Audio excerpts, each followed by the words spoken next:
Sylhet London রুটে এখনো চলছে ফ্লাইট। যুক্তরাজ্যের নতুন ধরনের করোনা ভাইরাসে বাড়ছে সংক্রমণের ঝুঁকি।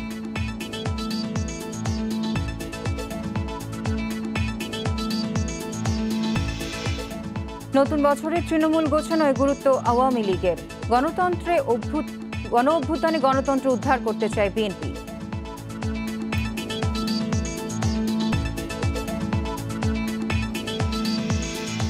শুল্ক কমানোর পর চাল আমদানির জন্য আবেদন করছেন উদ্যোক্তারা। চাহিদা পর্যালোচনা করার পরামর্শ।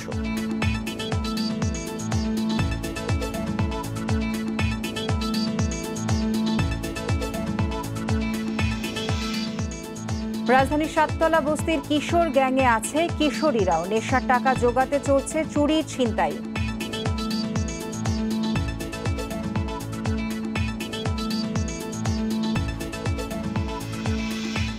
এবং পরিবেশ ও জীব বৈচিত্র্য রক্ষায় সেন্ট মার্টিনে বন্ধ হচ্ছে আতশবাজি পার্টি।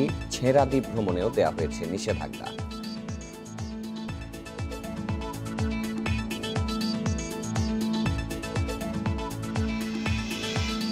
সকাল ৯টার বিরতিহীন ইন্ডিপেন্ডেন্ট সংবাদে স্বাগত। সাথে আছি শাফাত বিন ফরিদ এবং আমি ফারহানা হক। শুনছিলেন শিরোনাম, এবারে বিস্তারিত। যুক্তরাজ্যে করোনা ভাইরাসের নতুন ধরন শনাক্তের পর তাদের সঙ্গে বিমান যোগাযোগ বন্ধ করেছে ৫০টির বেশি দেশ। তবে এখনও বিমান চলাচল স্বাভাবিক রয়েছে সিলেট ওসমানী আন্তর্জাতিক বিমানবন্দরের সঙ্গে। এতে নতুন করে সংক্রমণ ঝুঁকিতে পড়েছে সিলেট অঞ্চল। প্রশাসন বলছে সংক্রমণ রোধে নেওয়া হচ্ছে বিশেষ ব্যবস্থা। নতুন ধরনের করোনা ভাইরাসের উৎপত্তিস্থল যুক্তরাজ্য। এর সংক্রমণ ও প্রতিরোধে হিমশিম খেতে হচ্ছে দেশটিকে। উদ্বিগ্ন সারা বিশ্ব। এরই মধ্যে যুক্তরাজ্যের সঙ্গে বিমান চলাচল স্থগিত করেছে অনেক দেশ। তবে বাংলাদেশে বিমান যোগাযোগ এখনও অব্যাহত রয়েছে। প্রতি সপ্তাহে বিমান বাংলাদেশ এয়ারলাইন্সের 2টি ফ্লাইট সিলেট ওসমানী আন্তর্জাতিক বিমানবন্দর থেকে সরাসরি যাতায়াত করছে যুক্তরাজ্যে। এসব ফ্লাইটে সিলেটে আসছেন 3 শতাধিক যাত্রী। প্রাথমিকভাবে স্বাস্থ্য পরীক্ষা, করোনা সার্টিফিকেট পরীক্ষা এবং তার ভিত্তিতে ইমিগ্রেশন সম্পন্ন করা এবং নতুন করে যুক্ত হলো যে প্রাতিষ্ঠানিক কোয়ারেন্টাইন। নতুন ভাইরাস সংক্রমণের ঝুঁকিতে রয়েছে সিলেট অঞ্চল। করোনার নেগেটিভ সনদ থাকলেও অনেক যাত্রী এই ভাইরাসের বাহক হতে পারেন বলে মনে করছেন চিকিৎসকরা। তারা আমাদের বিভিন্ন কমিউনিটিতে ছড়িয়ে পড়ছেন, ওনাদের পরিবারে ওনাদের কমিউনিটিতে ছড়িয়ে পড়ছেন। এতে করে নতুন করে করোনার সংক্রমণ যে ঘটবে না, সেই ব্যাপারে নিশ্চিত করে কোনো কিছু বলা কারো পক্ষে সম্ভব না।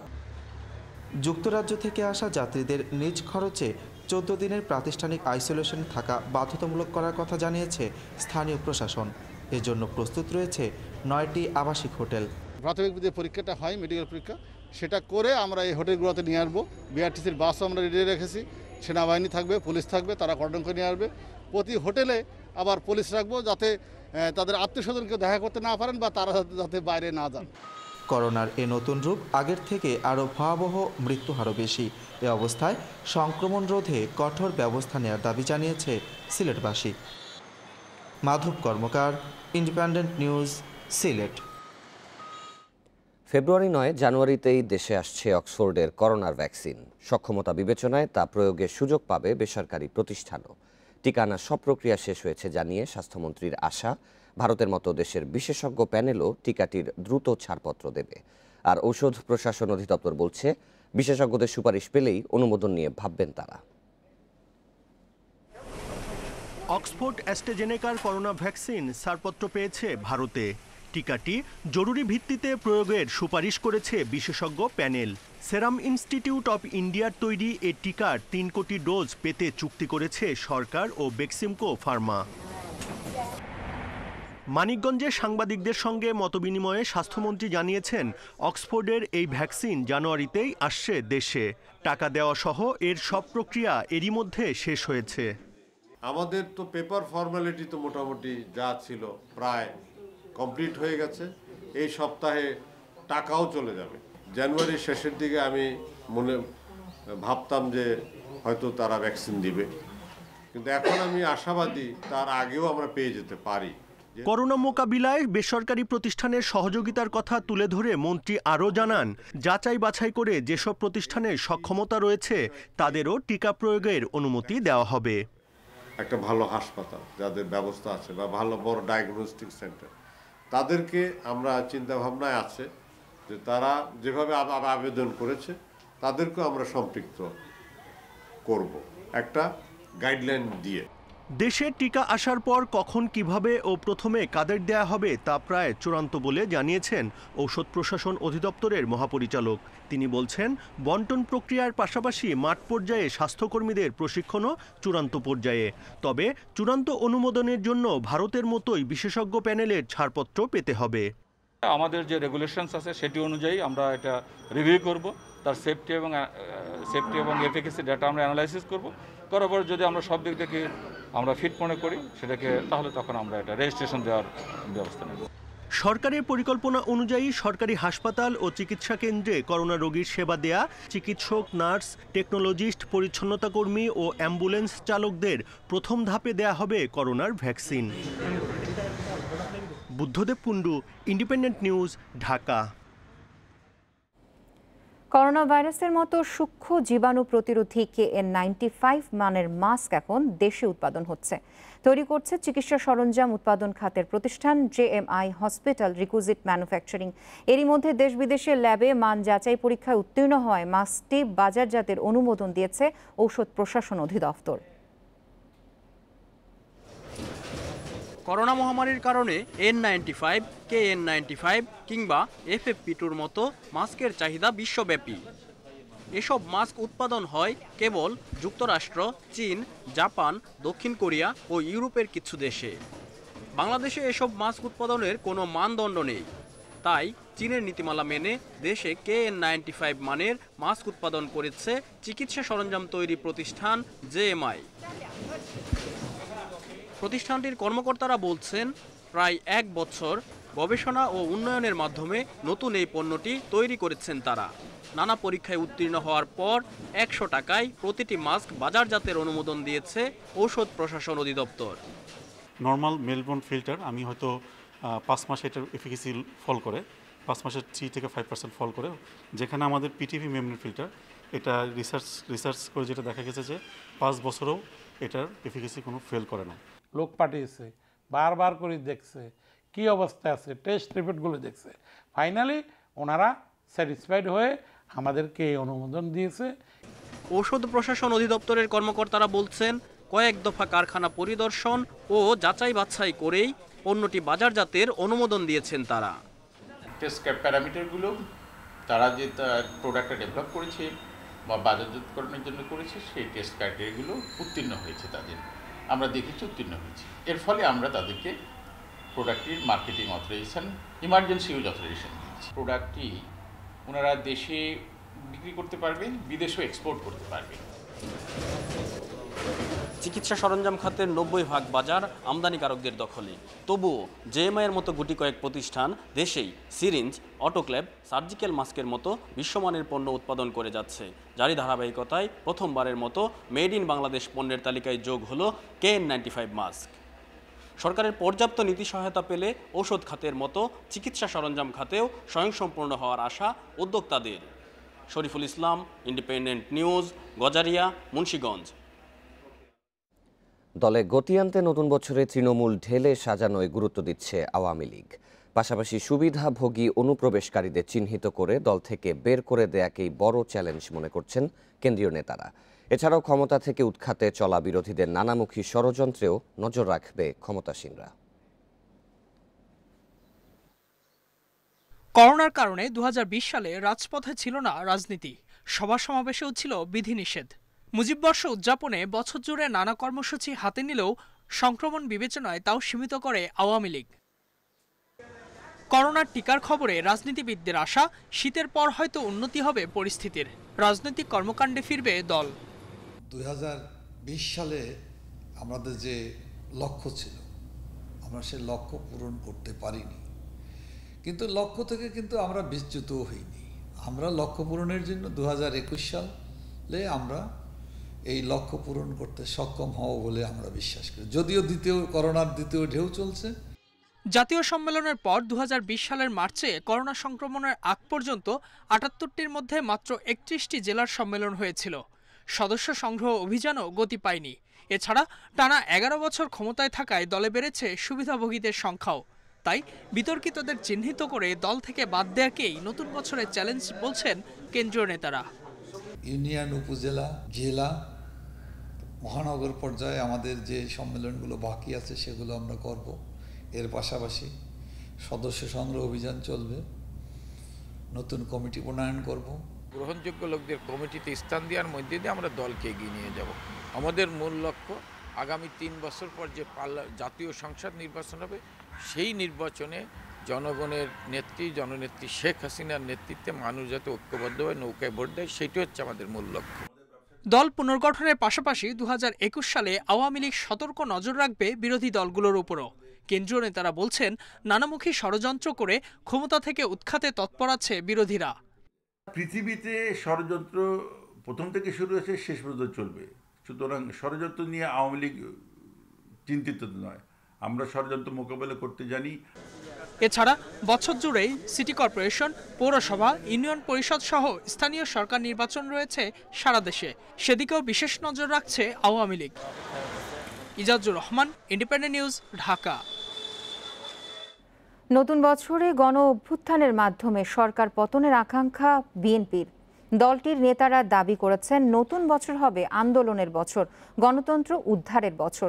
2021 সালে রাজনৈতিক দলগুলোর বৃহত্তর ঐক্য তৈরি করে দেশে গণতন্ত্র প্রতিষ্ঠার পরিকল্পনার কথা জানিয়েছেন বিএনপি নেতারা। টানা 14 বছর ক্ষমতার বাইরে বিএনপি। 2020 সালে ঘরোয়া সভা সমাবেশ আর মানববন্ধন কর্মসূচির মধ্যে সীমাবদ্ধ ছিল দলটির রাজনীতি। 2021 সালে দল পুনর্গঠন ও নিয়মিত সাংগঠনিক কর্মকাণ্ড চালিয়ে যেতে চান দলের নেতারা। নতুন বছরে চূড়ান্ত হবে সাংগঠনিক জেলার সম্মেলন, মেয়াদোত্তীর্ণ কমিটিগুলোর পুনর্গঠন এবং অঙ্গ ও সহযোগী সংগঠনগুলোর পূর্ণাঙ্গ কমিটি। দলের তরুণ নেতারা বলছেন, দল গোছানোর পাশাপাশি এবছর তারা রাজপথের আন্দোলনে নামতে চান।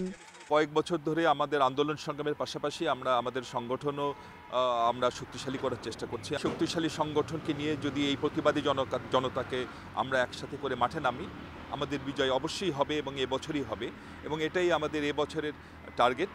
আমরা মৃত গণতন্ত্রকে আমরা জীবিত করব। এই বছরই হবে আন্দোলনের বছর। এই সাংগঠনিক কাঠামো নিয়ে, জনগণকে সঙ্গে নিয়ে আমরা একটি গণ অভ্যুত্থানের মাধ্যমে এই সরকারকে একটি সুষ্ঠু নির্বাচন দিতে বাধ্য করব।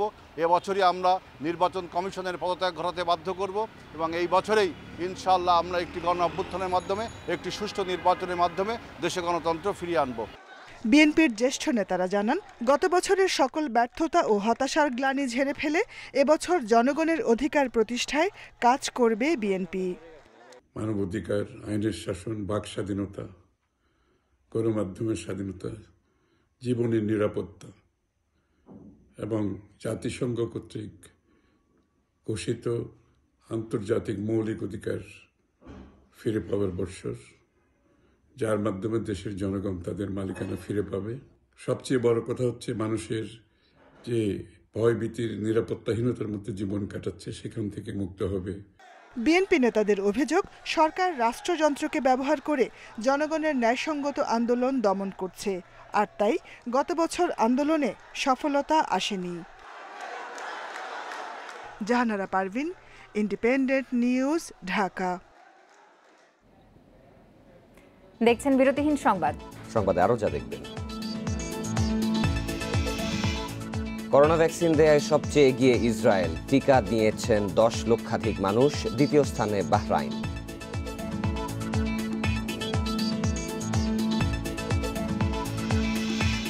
ফেডারেশন কাপের শেষ 4-এর লড়াইয়ে চ্যাম্পিয়ন বসুন্ধরা কিংসের মুখোমুখি হচ্ছে শেখ জামাল। ম্যাচ বিকেল 4টায়।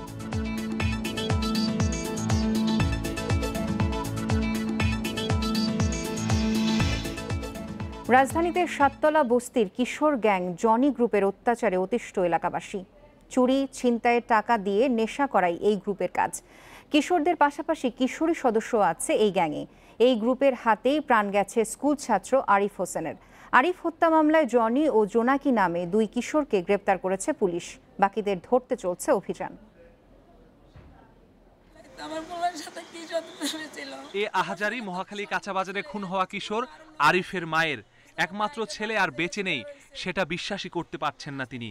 বাবা টং দোকান ও মা পোশাক কারখানায় চাকরি করে অনেক কষ্টে লেখাপড়া করাচ্ছিলেন আরিফকে। মহাখালী মডেল স্কুলের ৯ম শ্রেণীর শিক্ষার্থী আরিফকে পুলিশ অফিসার বানানোর স্বপ্ন ছিল বাবা মায়ের। যে ডাইকে আনছে তার কেন ক্ষতি হইল না, সে কেন সুস্থ এখনো আছে? আর আমার ছেলের ঘরের থেকে যখন ডাইকে আনলো, কেন আমার ছেলে মারা গেল? আমি এটা সুস্থ বিচার চাই। সাততলা বস্তিতে গিয়ে জানা যায় জনি গ্রুপ ও স্থানীয় দুই ভাই রবিন ও হাসানের মধ্যে নেশা করা নিয়ে বিরোধ হয়। এর জেরেই মহাখালী কাঁচা বাজারের পাশে রবিনকে মারধর করে জনি। খবর পেয়ে হাসান তার বন্ধু আরিফকে নিয়ে বাঁচাতে যায়। পরে হাসানকেও মারধর শুরু করে জনি। বাধা দিলে আরিফকে এলোপাথারি ছুরিকাঘাত করে জনি।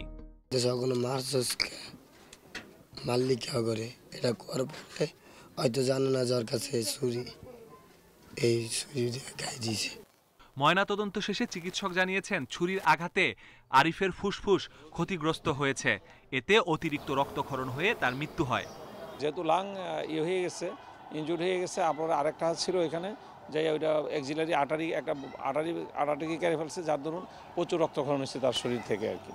তাৎক্ষণিকভাবে সে মারা গেছে আমাদের কাছে মনে হচ্ছে। স্থানীয়দের অভিযোগ জনি গ্রুপের সদস্যদের উৎপাতে অতিষ্ঠ তারা। চুরি ছিনতাই করে নেশা করাই ছিল এদের কাজ। কেউ বাধা দিলে তাদেরকেও মারধর করত এই গ্রুপ। জনির অত্যাচারে অতিষ্ঠ তার মাও বিচার চেয়েছেন নিজ সন্তানের। যে অপরাধ করছে তাকে সে শাস্তিটা দিবেন, সেজন্য পরবর্তীতে এরকমের অঘটন না করতে পারে, সে শাস্তি যেন সে পায়। কিশোর গ্যাং হইলে ওরা খুব বুদ্ধিমান, মেয়েদের কাছে অস্ত্র রাখে যেন পুলিশ ওই সুযোগটা না পাওয়া যায়। পুলিশ বলছে কিশোর এই গ্যাংয়ে কিশোরীরাও জড়িয়ে পড়েছে। এই গ্রুপে জনি ছাড়াও আছে নুরু, টিপু, জোনাকি ও সোনামণি।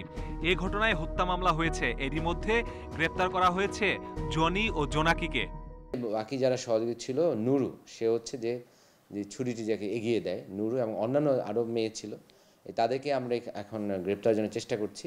এই ক্ষেত্রে আমরা একটু যেটা নতুন একটা ডাইমেনশন পেলাম যে কিশোর অপরাধী চক্রের সাথে কিশোরীরা জড়িত। কিশোর গ্যাংয়ের আধিপত্য রোধে অভিভাবকদের আরও দায়িত্ববান হওয়ার আহ্বান পুলিশের। Masudur Rahman, independent news, Dhaka. Independent টেলিভিশনে গত ২৬, ২৭ এবং ২৮ ডিসেম্বর প্রচারিত ক্ষমতার অপব্যবহার, অনিয়ম, দুর্নীতির বিষয়ে সংবাদের প্রতিবাদ জানিয়েছেন কুমিল্লা ৬ আসনের সাংসদ আকমা বাহাউদ্দিন। প্রতিবাদ লিপিতে তিনি দাবি করেন সংবাদ সম্প্রচারের কারণে তার নিজের এবং পরিবারের সুনাম ক্ষুণ্ণ এবং দেশ বিদেশে উজ্জ্বল ভাবমূর্তির ক্ষতি হয়েছে। দুঃখ প্রকাশ করে প্রতিবাদ লিপি যথাযথভাবে প্রচার না করলে ইন্ডিপেন্ডেন্ট টেলিভিশনের বিরুদ্ধে আইনি পদক্ষেপ নেয়ারও হুমকি দেন এমপি বাহাউদ্দিন। তিনি দাবি করেন ইন্ডিপেন্ডেন্ট টেলিভিশনের বিরুদ্ধে একটি মানহানির মামলায় ২০১৫ সালে আদালত থেকে ১০ কোটি টাকার ডিক্রি পাওয়ার পর আক্রোশ থেকে তার বিরুদ্ধে নতুন করে সংবাদ করা হয়েছে। সম্প্রতি ওই এমপি অবৈধভাবে পাহাড় কেটে রাস্তা করার ব্যাপারে পরিবেশ অধিদপ্তরের একজন সহকারী পরিচালককে টেলিফোনে হুমকি দেন এবং অশালীন আচরণ করেন, যার সংবাদ শুধু ইন্ডিপেন্ডেন্ট টেলিভিশনেই নয়, দেশের বিভিন্ন সংবাদ মাধ্যমে প্রকাশ ও প্রচার পায়। এছাড়াও ২০১৫ সালের মামলার ডিক্রি এমপির পক্ষে গেলেও উচ্চ আদালতে তা খারিজ হয়।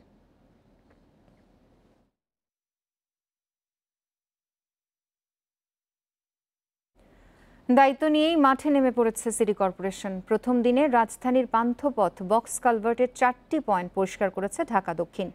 মে মাসের মধ্যে সব খাল ও বক্স কালভার্ট পরিষ্কার করার লক্ষ্য তাদের। ডিএসসিসির কর্মকর্তা জানিয়েছেন আগামী বর্ষায় জলাবদ্ধ হবে না ঢাকা, এটি চ্যালেঞ্জ। ৩১ বছর পর বৃহস্পতিবার ঢাকার জলাবদ্ধতা নিরসনের দায়িত্ব পায় সিটি কর্পোরেশন। আশা করা হচ্ছে ওয়াসা যা পারেনি মেয়ররা তা পারবেন, অর্থাৎ খাল দখল ও দূষণমুক্ত হবে, বক্স কালভার্টে কোনো আবর্জনা থাকবে না। এসব চ্যালেঞ্জ মাথায় নিয়ে কাজে নেমে পড়েছে ডিএসসিসি। বাংলা মোটরের পান্থকুঞ্জ পার্ক থেকে শুরু হলো তৎপরতা। এখান থেকে ধানমন্ডি রাসেল স্কয়ার পর্যন্ত চলে গেছে এই বক্স কালভার্ট। ময়লার স্তূপ জমে সেটি প্রায় বন্ধ, যে কারণে একটু বৃষ্টিতেই ডুবে যায় বাংলা মোটর, কাঁঠালবাগান ও পান্থপথ এলাকা। আউটলেটে যদি এই সমস্যাটা থাকে তো স্বাভাবিক ক্রমে ওদিকে জলাবদ্ধতা সৃষ্টি হবে।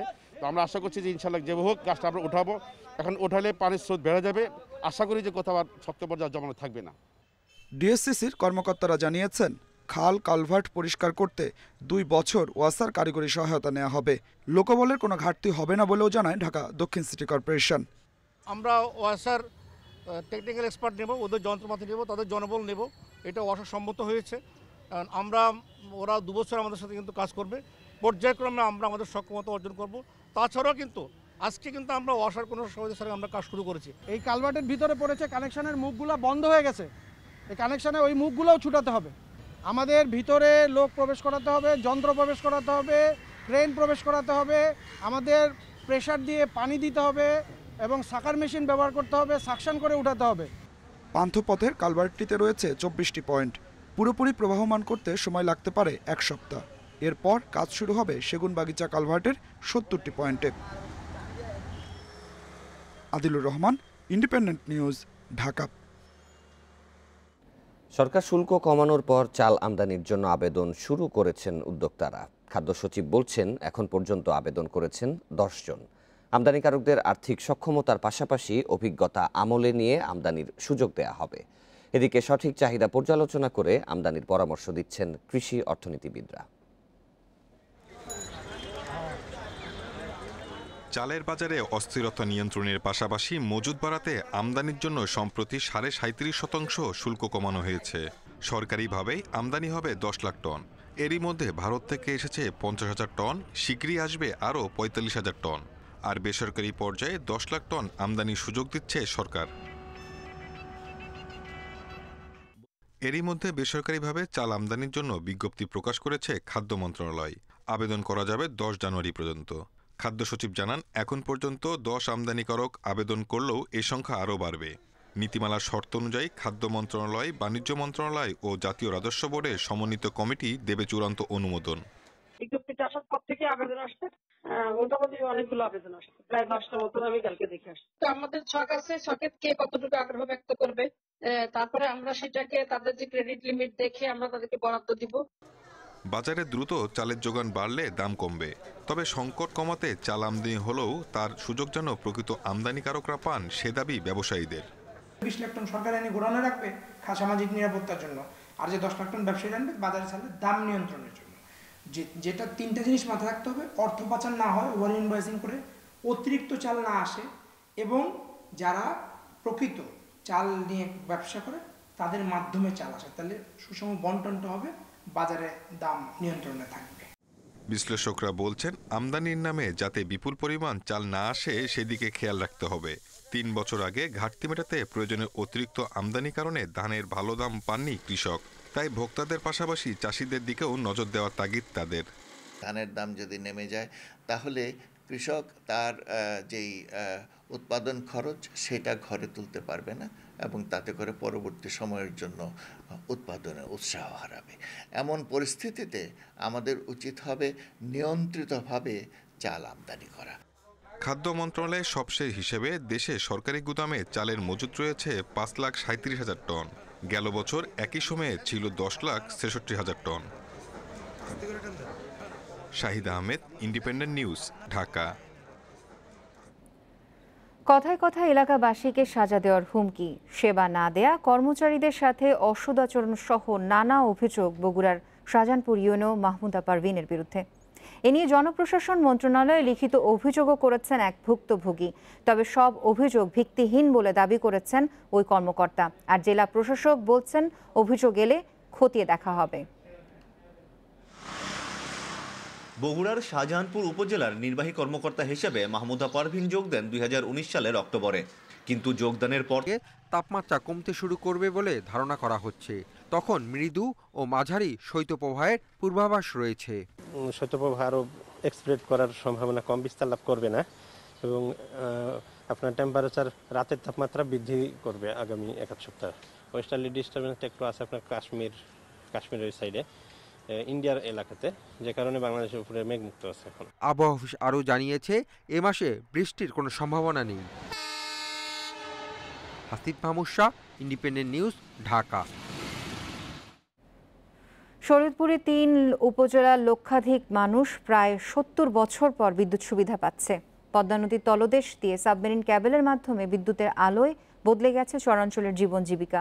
চরবাসী এখন স্বপ্ন দেখেন মিনি ডকিয়েট শিল্প, তথ্য প্রযুক্তির ব্যবহার, হিমাগার সহ নানা কলকারখানার। শরীয়তপুরের নড়িয়া থেকে 12 কিলোমিটার পদ্মা নদীর দুর্গম চরের নওপাড়া, কাচিকাটা, চরআত্রা আর কুণ্ডের চরে প্রায় 1.5 লাখ মানুষের বসবাস। দীর্ঘ সময় ধরে অন্ধকারে থাকা চরাঞ্চলে এখন বিদ্যুতের আলোয় মধ্যরাত পর্যন্ত জমজমাট হাট বাজার।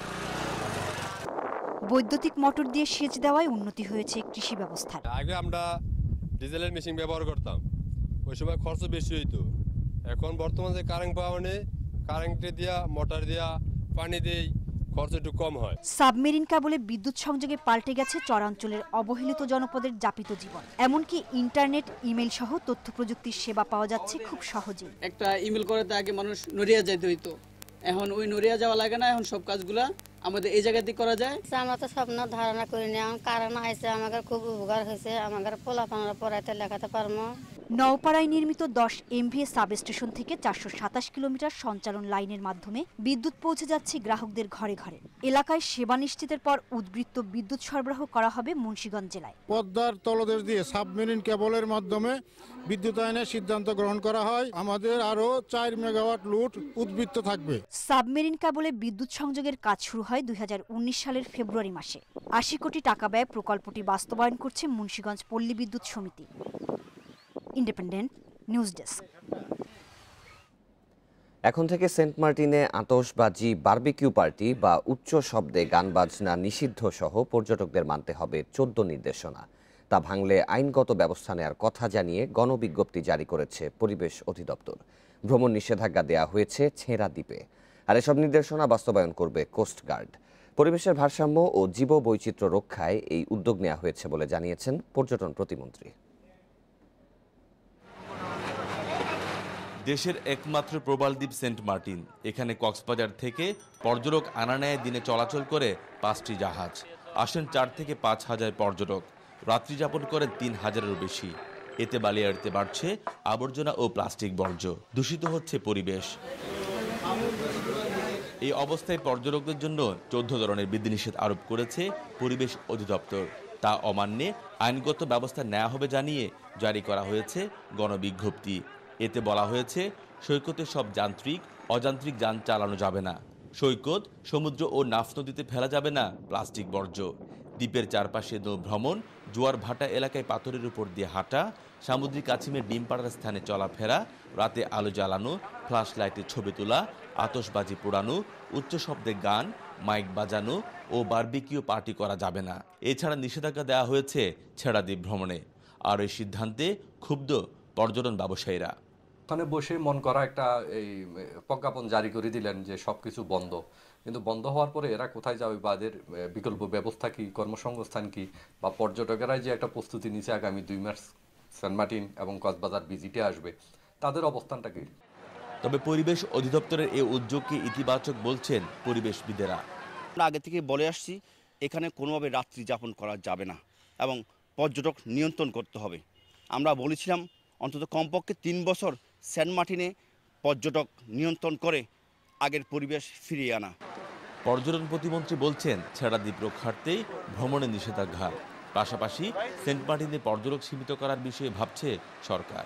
প্রবাল দ্বীপের যাতে কোনো ক্ষতি না হয়, জলজ প্রাণী, বায়োডাইভার্সিটি এগুলো যাতে কোনোভাবে নষ্ট না হয়, প্রকৃতিকে অক্ষুণ্ণ রেখে যে সেবাটুকু দেওয়া দরকার পর্যটকদের, সেই লক্ষ্যকে সামনে নিয়ে এই মেজারগুলো নেওয়া হচ্ছে। মৌসুমে 4 থেকে 5 মাস পর্যটকের জমজমাট থাকে এই প্রবাল দ্বীপ। তবে পানির উচ্চতা বৃদ্ধির সঙ্গে সঙ্গে আয়তন কমে আসায় পর্যটক সীমিত করা জরুরি বলছেন পরিবেশবিদেরা। তৌফিকুল ইসলাম, ইন্ডিপেন্ডেন্ট নিউজ, কক্সবাজার। ব্রাহ্মণবাড়িয়ার আশুগঞ্জে শিয়ালের কামড়ে আহত হয়েছেন 150 মানুষ। আহতদের মধ্যে নারী ও শিশুই বেশি। আহতরা জেলা সদর হাসপাতালে চিকিৎসা নিয়েছেন। স্থানীয়রা জানান, শনিবার সন্ধ্যার পর দুর্গাপুর ইউনিয়নের তাজপুর গ্রামে 2টি শিয়াল ঢুকে মানুষকে কামড়াতে থাকে। এ সময় শিয়াল দুটি অন্তত 150 মানুষকে কামড়িয়ে আহত করে। হাসপাতালের তত্ত্বাবধায়ক ডাক্তার শওকত হোসেন জানান, 32 জনকে চিকিৎসা দেওয়া হচ্ছে। আহতদের মধ্যে কয়েকজন টিকা নিয়ে বাড়িতে চলে যান। বাকিদের জলাতঙ্ক রোগের টিকা দেওয়ার পরামর্শ দেওয়া হচ্ছে।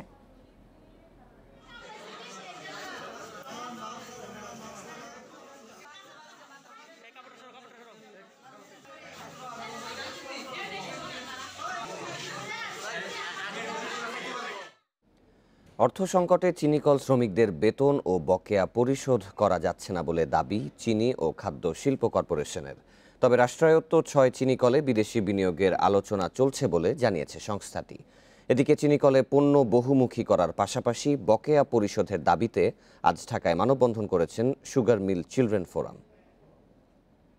লুৎফুর রহমান কাজ করতেন জয়পুরহাটের সরকারি চিনিকলে। 2018 সালে কাজ থেকে অবসর নেন তিনি। তবে 2 বছর পার হলেও এখনো অবসর ভাতা পাননি তিনি। সংসারে আয়ের উৎস না থাকায় বর্তমানে অভাবে দিন কাটাচ্ছেন লুৎফর। অসুস্থ থাকায় চিকিৎসার ভার বহনেও হিমশিম খেতে হচ্ছে তাকে। আমি এ পর্যন্ত কোনো টাকা পয়সা পাইনি, 8 লক্ষ টাকা পাবো। আমি এখন বর্তমান আমার জায়গা জমি নাই, আমি থাকি জামাইয়ের বাড়ির থেকে। এদিকে সরকারি মালিকানাধীন 6 চিনিকলে পণ্য বহুমুখী করার পাশাপাশি বকেয়া পরিশোধের দাবিতে মানববন্ধন করে sugar mill children forum SMCF। জাতীয় প্রেস ক্লাবের সামনে মানববন্ধন করে সংগঠনটি। চিনিকলগুলোর লোকসানের জন্য দুর্নীতি ও অব্যবস্থাপনাকে দায়ী করছে SMCF।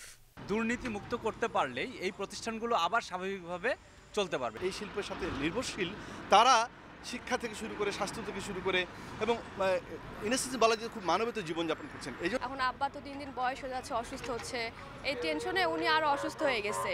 চিনি ও খাদ্য শিল্প কর্পোরেশন বলছে 2014 সালের অবসরপ্রাপ্তদের এখনও 255 কোটি টাকা বকেয়া। 6 বছরে এই বকেয়া আরও বেড়েছে। বকেয়া পরিশোধে অর্থ মন্ত্রণালয়ে কয়েকবার চিঠি দেওয়া হয়েছে। আমরা অর্থ মন্ত্রণালয়ে 2 বছর যাবত চিঠি দিচ্ছি। অর্থ মন্ত্রণালয় ফিনান্সিয়াল ক্রাইসিস আছে, তো বাজেট আছে না, তো এটা বেতন ভাতা দিই বা গ্যাচুইটি যে টাকা, এই টাকার জন্য কোনো টাকা দেয় না। এই টাকা পাওয়া গেলে এই টাকাগুলো দেওয়া যাবে। পাবনা, পঞ্চগড়, শ্যামপুর সহ সরকারি 6 চিনিকল সচল রাখতে বিদেশি বিনিয়োগের আলোচনা চলছে। শ্রমিকদের কাছ থেকে আখ কিনতে চলতি বছর সরকার 100 কোটি টাকা বরাদ্দ দিয়েছে। Irin Khatun, independent news, Dhaka. Corona vaccine দেয়ায় বিশ্বে এগিয়ে ইসরায়েল। দেশটিতে এ পর্যন্ত 10 লাখের বেশি মানুষ টিকা নিয়েছেন। প্রতি 100 জনে 11.55 জনকে টিকা দেওয়া হচ্ছে। তারপরেই আছে বাহরাইন। দেশটিতে এই হার 3.49। তৃতীয় স্থানে যুক্তরাজ্য, হার 1.47। প্রথম টিকার ডোজের হিসাবে এই তথ্য দিয়েছে অক্সফোর্ড বিশ্ববিদ্যালয়ের সঙ্গে সংশ্লিষ্ট একটি ওয়েবসাইট। ইসরায়েলে করোনা টিকা দেওয়া শুরু হয় 19 ডিসেম্বর। প্রতিদিন 1.5 লাখ মানুষকে দেওয়া হচ্ছে। অগ্রাধিকার পাচ্ছে ষাটোর্ধ্ব স্বাস্থ্যকর্মী ছাড়াও যাদের স্বাস্থ্য ঝুঁকি আছে তারা। মহামারী শুরুর পরপরই টিকা পেতে ফাইজার বায়োএনটেকের সঙ্গে সমঝোতা সারে ইসরায়েল, নিশ্চিত করে টিকার চালান।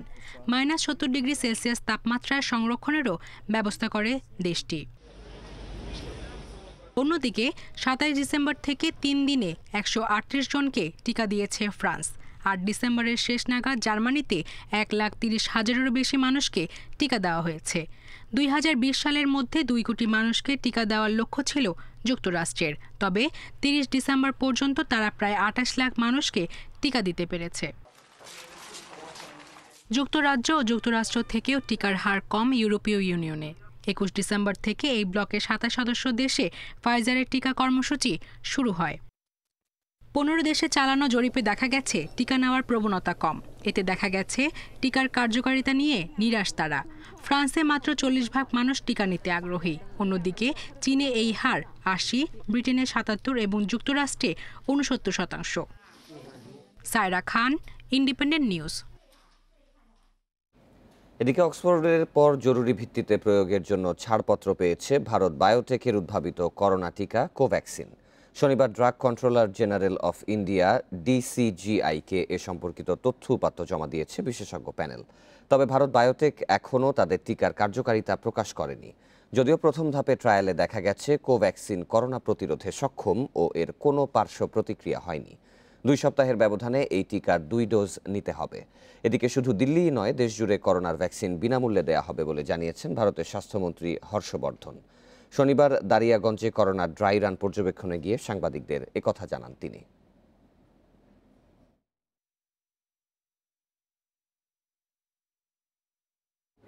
দুর্বৃত্তদের হামলার কবলে পড়ল মার্কিন হাউস স্পিকার ন্যান্সি পেলোসি এবং রিপাবলিকান নেতা মিচ ম্যাককনেলের বাড়ি। সান ফ্রান্সিসকোতে পুলিশের বাড়ির গ্যারেজ, ড্রাইভওয়ে আর গাছের উপর স্প্রে পেইন্ট আর লাল কালি লেপে দেওয়া হয়। প্রতিবাদমূলক গ্রাফিতিও দেখা যায় সেখানে। গ্যারেজের প্রবেশপথও কালো প্লাস্টিক আর টেপ দিয়ে মুড়িয়ে দেওয়া হয়। বেশ কিছু গণমাধ্যম জানিয়েছে ঘটনাস্থলে একটি শূকরের মাথাও পড়েছিল। এদিকে রিপাবলিকান নেতা মিচ ম্যাককনেলের বাড়িতেও একই ধরনের গ্রাফিতি দেখা যায়। সেখানে লেখা ছিল ওয়্যার ইজ মাই মানি। এসবের সাথে জড়িত কারা তা এখনও জানা যায়নি। তবে করোনা সহায়তা বিল নিয়ে চলমান বিরোধের মধ্যেই এমনটা ঘটল।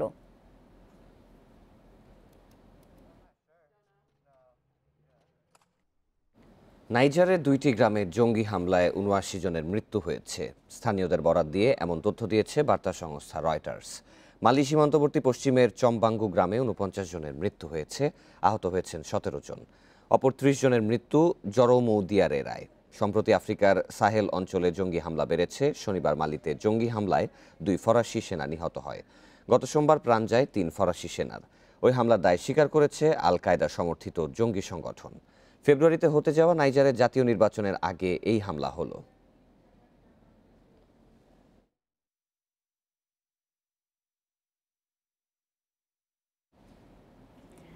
ফেলে দেওয়া আসবাব ও ভেঙে পড়া গাছের টুকরো দিয়ে ঘরের আসবাবপত্র বানিয়ে চলেছেন রুশ দম্পতি। কাঠের পণ্য বানাতে বন উজাড়ের কোনো প্রয়োজন নেই বলে মনে করেন তারা।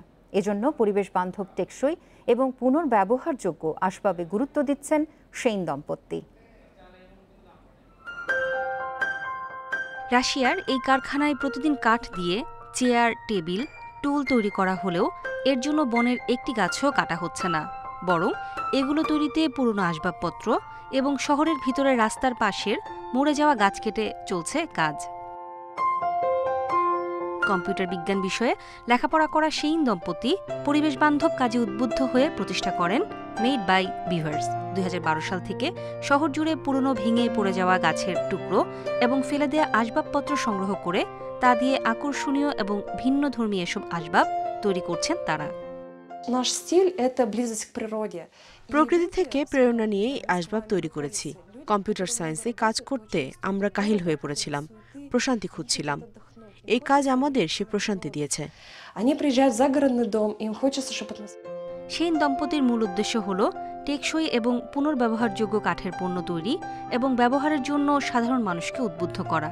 শুধু আসবাবপত্র নয়, ওয়ার্কশপ এবং শিশুদের ক্রাফটিংয়ের জন্য পণ্য তৈরি করে থাকে মেড বাই বিভার্স। সত্যি বলতে যখন যেখানে যেমনই কাঠের টুকরো পেয়েছি তা কাজে লাগিয়েছি। তাই আমাদের এক একটি পণ্য একদমই আলাদা। শুরু থেকে কাঠের পণ্যের জন্য যে বন উজাড়ের প্রয়োজন নেই সেই দিকে গুরুত্ব দিয়ে আসছি। $54 থেকে $12,000 দামের পণ্য রয়েছে তাদের শোরুমে। শুধু রাশিয়াই না, এই ধরনের কাঠের আসবাব যুক্তরাষ্ট্র, যুক্তরাজ্য, কানাডা এবং ইউরোপের অনেক দেশে পরিচিতি পেয়েছে। নুরে জান্নাত, ইন্ডিপেন্ডেন্ট নিউজ।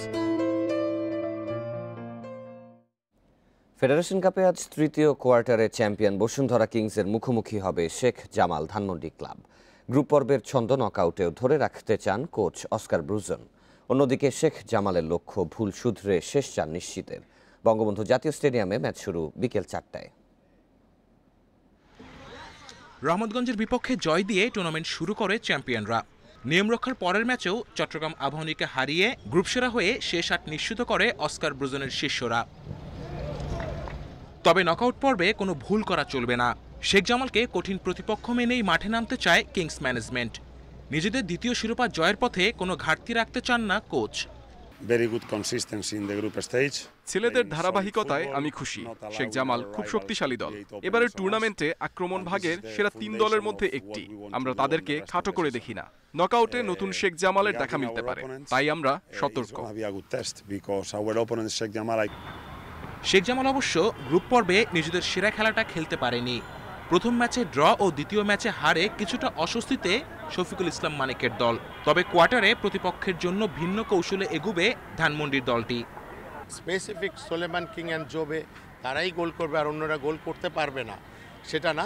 আমি মনে করি যে যার সুযোগ আসবে সেই যাতে গোলের সুযোগগুলো কাজে লাগাতে পারে। সেই কাজে লাগাতে পারলে আমি ডেফিনেটলি টিমের জন্য মঙ্গল আসবে। শক্তি সামর্থ্যে এগিয়ে বসুন্ধরা কিংস, তবে শেখ জামালেরও সামর্থ্য আছে ঘুরে দাঁড়ানোর। Kamrul Hasnat, independent news, Dhaka. Federation কাপে রোমাঞ্চকর ম্যাচে মোহামেডানকে টাই ব্রেকারে হারিয়ে সেমিতে সাইফ স্পোর্টিং। নির্ধারিত সময়ে 2-2 গোলে সমতা থাকায় ম্যাচের ভাগ্য নির্ধারিত হয় টাই ব্রেকারে, যেখানে কপাল পুড়ে সাদা কালোদের। মোহামেডানের হয়ে পেনাল্টি মিস করেন সজীব ও আতিক। এর আগে ম্যাচের শুরুতে সাইফকে চমকে দেয় মোহামেডান। ম্যাচের বয়স 1 মিনিট না হতে আতিকুজ্জামানের গোলে এগিয়ে যায় সাদা কালোরা। তবে লিড স্থায়ী হয়নি বেশিক্ষণ। মিনিট 5 বাদে ইমানুয়েলের কোল্লামে সমতায় ফেরে সাইফ। গোল হজমে এলোমেলো মোহামেডান রক্ষণের ভুলে পিছিয়ে পড়ে 10 মিনিটে। ফরওয়ার্ড কেনেথের ক্লিনিক্যাল ফিনিশিংয়ে এগিয়ে যায় পল পুটের শিষ্যরা। প্রথমার্ধের শেষ দিকে সোলেমান দিয়াবাতের গোলে ম্যাচে ফেরে সমতা। দ্বিতীয়ার্ধে রক্ষণ জমাট রাখায় আক্রমণে সুবিধা করতে পারেনি দুদল। ম্যাচ গড়ায় অতিরিক্ত সময়ে। শেষ 4-এ সাইফ স্পোর্টিং লড়বে চট্টগ্রাম আবাহনীর বিপক্ষে।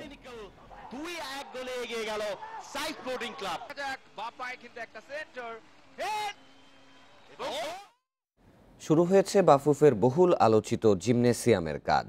জিমের লেআউট করা হয় শনিবার। নকশা চূড়ান্ত করার পরপরই শুরু হবে মূল কাজ, যা 3 মাসের মধ্যে শেষ করতে চায় বাফুফে। জিমের সরঞ্জাম ক্রয় সংক্রান্ত বিষয়ে এরই মধ্যে বেশ কয়েকটি প্রতিষ্ঠানের সাথে কথা বলেছে ফেডারেশন। এদিকে নানা সুবিধা অসুবিধার কথা বিবেচনা করে কমলাপুরে বাফুফে একাডেমি গঠনের পরিকল্পনা ফেডারেশনের। দ্রুতই শুরু হবে আবাসন প্রক্রিয়া। মার্চের শেষে 50 জন ফুটবলার নিয়ে একাডেমিক কার্যক্রম শুরু হবে বলে নিশ্চিত করেন সাধারণ সম্পাদক আবু নাইম সোহাগ।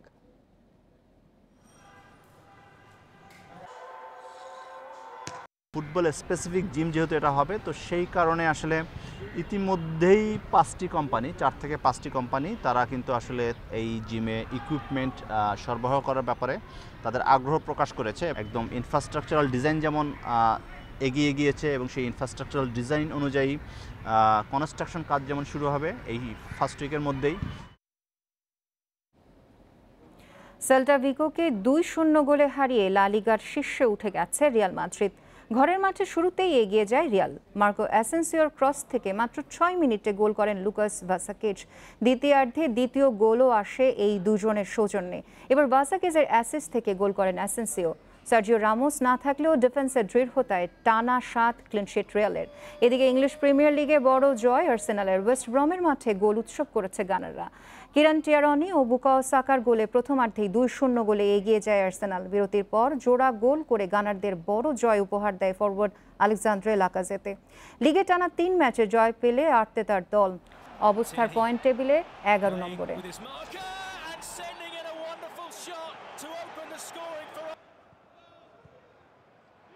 উইন্ডিজ সিরিজকে সামনে রেখে আজ দেশে ফিরছেন সাকিব আল হাসান। সকাল 10টায় দেশে আসার কথা টাইগার অলরাউন্ডারের। ফিরেই অনুশীলনে যোগ দেবেন সাকিব। বছরের শুরুতে সুখবর দিয়েছেন বিশ্বসেরা অলরাউন্ডার। তৃতীয় সন্তানের বাবা হতে যাচ্ছেন তিনি। পারিবারিক কারণে সিরিজ খেলা নিয়েও ছিল জল্পনা কল্পনা। তবে ওয়ানডে সিরিজ দিয়ে আন্তর্জাতিক অঙ্গনে ফিরতে চান সাকিব। এদিকে উইন্ডিজ সিরিজকে সামনে রেখে 1 সপ্তাহের মধ্যে দল ঘোষণা করতে পারে বিসিবি। এরই মধ্যে ঢাকায় ফিরতে শুরু করেছেন জাতীয় দলের কোচিং স্টাফ। দেশে ফিরেছেন নিক লি ও জুলিয়ান ক্যালেফেতো। 8 তারিখ ফিরবেন head coach Russell Domingo, fielding coach Ryan Cook ও বোলিং কোচ ওটিস গিবসন। এই সিরিজের আগে দলের সাথে যোগ দেবেন ব্যাটিং পরামর্শক।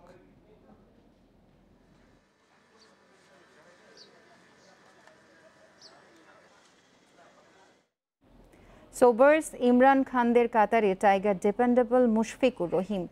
উইজডেন ম্যাগাজিন বিশ্ব ক্রিকেটে এমন ক্রিকেটারদের খুঁজছে যারা অভিষেকের পর থেকে বিশ্ব ক্রিকেটে ছাপ রেখেছেন।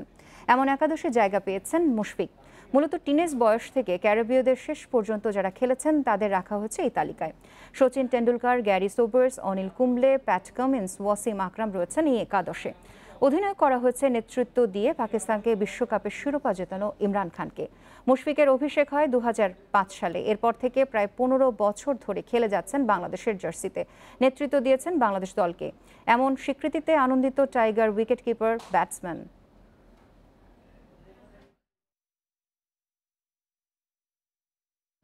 নারী ক্রিকেটে এশিয়ার সেরা, অথচ কখনো খেলা হয়নি ওয়ানডে বিশ্বকাপের মূল পর্বে। ব্যর্থতার বৃত্ত ভাঙার সুযোগ শ্রীলঙ্কার। 26 জন শুরু টাইগ্রেসদের বাছাই পর্ব। সে লক্ষ্যে আজ সিলেটে শুরু সালমা রুমানাদের প্রস্তুতি ক্যাম্প। সঠিক পরিকল্পনায় এগোলে সম্ভব হবে বিশ্বকাপে খেলার স্বপ্ন, আশাবাদী টিম ম্যানেজমেন্ট। কুয়ালালামপুরে শ্রেষ্ঠত্বের মিশন শেষে গ্রাফটা আর থাকেনি ঊর্ধ্বমুখী। এশিয়া কাপের পর সময়ের সাথে ক্রমশ ছন্দ হারিয়েছে সালমারা। অস্ট্রেলিয়ায় টি-20 বিশ্বকাপে গ্রুপ পর্ব থেকে বিদায়। ডাউন আন্ডারে কঠিন সব প্রতিপক্ষের সামনে প্রকট হয়েছে স্কিলের ঘাটতি। এরপর করোনা বিরতিতে আর মাঠে নামা হয়নি। নতুন বছরে সালমা রুমানাদের জন্য আশার বার্তা প্রস্তুতি ক্যাম্পের সুবাদে। রোববার সিলেটে শুরু 1 মাসের প্রস্তুতি ক্যাম্প, চলবে 2 ফেব্রুয়ারি পর্যন্ত। তার আগে শনিবার 29 নারী ক্রিকেটারের কোভিড পরীক্ষার নমুনা সংগ্রহ করেছে বিসিবি মেডিকেল ইউনিট। আইপিএলের সুযোগ পাওয়া খেলোয়াড় আছে, রাইজিং আপকামিং কিছু প্লেয়ার আছে যারা খুবই ট্যালেন্টেড প্লেয়ার। তো শুধু এদেরকে একটু জাস্ট এক ছাতার নিচে নিয়ে আসতে পারলেই একটা ভালো কিছু সম্ভব বলে আমি মনে করি। বাছাই পর্ব থেকে বিদায় যেন নিয়তি। ওয়ানডে বিশ্বকাপে মূল পর্বে কখনো খেলা হয়নি টাইগ্রেসদের। 2022 আসরে সেই চক্র ভাঙার পণ সালমাদের। প্রস্তুতির কাজে বড় ভূমিকা রাখবে শ্রীলঙ্কায় সম্ভাব্য ত্রিদেশীয় সিরিজ। তার আগে মার্চের শেষ দিকে ওয়ানডে সিরিজ খেলতে বাংলাদেশ আসবে সাউথ আফ্রিকার নারী ইমার্জিং দল। আমাদের সিস্টেমের ভিতর, প্রসেসের ভিতর আগাইতে হবে আস্তে আস্তে। তা আমাদের হাতে যেহেতু সময় আছে 7-8 মাস, 6-7 মাস মেবি সময় আছে, তো আমাদের এনাফ সময় আছে চিন্তা করার। তো আশা করব তো অবশ্যই ইনশাল্লাহ ওয়ার্ল্ড কাপের মতো একটা ভালো জায়গায় আমরা কোয়ালিফাই করতে পারবো। সবশেষ বিশ্বকাপে বাজে পারফরম্যান্সের পর চুক্তি বাড়ানো হয়নি ভারতীয় কোচ অঞ্জু জৈনের সাথে। নতুন কোচ নিয়োগে এখনও কাউকে চূড়ান্ত করতে পারেনি BCB. Zahirul Islam, independent news, Dhaka. Bangladesh sports journalist অ্যাসোসিয়েশনের স্পোর্টস ফেস্টিভ্যালে সেরা খেলোয়াড় হয়েছেন রাকিবুল হাসান। 3 ইভেন্টে সেরা হয়েছেন ইন্ডিপেন্ডেন্ট টেলিভিশনের ক্রীড়া সম্পাদক। অসুস্থতার কারণে অনুষ্ঠানে অনুপস্থিত থাকায় তার পক্ষ থেকে পুরস্কার গ্রহণ করেন স্ত্রী ও সন্তান। ক্যারামের একক ও দ্বৈতেও শিরোপা জেতেন রাকিবুল। এছাড়া কল ব্রিজেও সেরা হন। ব্যাডমিন্টনের দ্বৈতে হয়েছেন তৃতীয়। এই সুবাদে এবারের আসরে সেরা হয়েছেন রাকিবুল। এদিকে ইন্ডিপেন্ডেন্ট টেলিভিশনের senior sports reporter Mazharul Islam ব্যাডমিন্টনে runners up হয়েছেন।